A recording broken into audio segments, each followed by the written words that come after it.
আপনি দেখেন আমি একজন মন্ত্রী, আপনাদের আপনাদের ছাত্ররা করে দিচ্ছে আপনাদের মায়ের খাওয়াটা। আমরা সরি, আমাদের স্টুডেন্টরাই করে না। আমি খুবই সরি, আমরা সরি।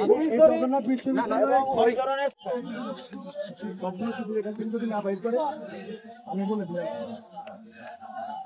সবগুলো শিবির এখান থেকে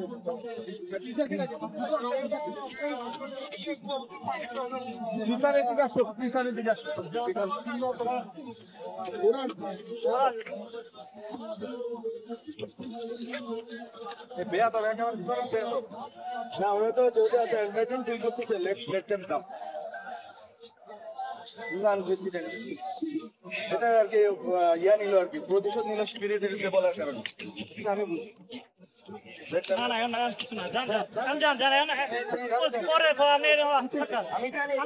ছেলেরা আমাকে হামলা করছে।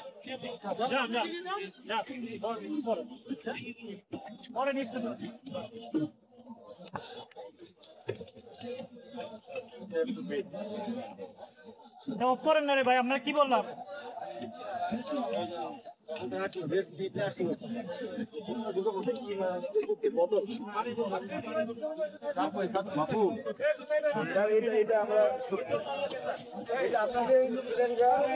আপনাদের জন্য ন্যায্য করে দিতে আপনাদের আজকে মায়ের খাওয়া।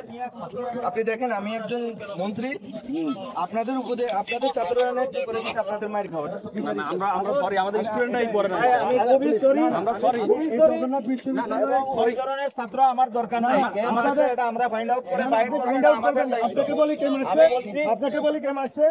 ঢাকা এই জগন্নাথ বিশ্ববিদ্যালয়ের শিবিরের সবগুলো ক্যাডার কাপড়ি বের করেন, এরা মারছে। আমরা করবো এটা, আমরা করবো অবশ্যই। আমি শুরু করব মাহফুজ, আমি কথা দিলাম আমি এটাই শুরু করব, কারণ এটা আমার রিকোয়েস্ট করেন এখনই করবো আমরা। এখনই করবো স্যার, আমরা 5 মিনিটের ভিতরে আমরা এটা করবো। আমি ফুল করছি, তারপরে এটা করছে, এটা মাইনে নেওয়া হবে না, এটা একসাথে করছে। একসাথে কিভাবে ভুয়া স্লোগান দেওয়া হয় আমরা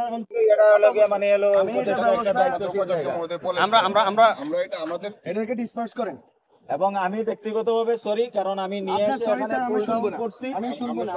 আমরা 5 মিনিট সময় দিই স্যার। 5 মিনিট। আপনারা ব্যর্থ হয়েছেন, আপনাদের ব্যর্থতার জন্য আপনাদেরকে দায় নিতে হবে, এবং যারা এই ভুলটা করছে তাদের সবাইকে বহিষ্কার করার যেভাবে শাস্তি ব্যবস্থা করা করে। ব্রিফিংটা স্যার আমরা করতেছি তো।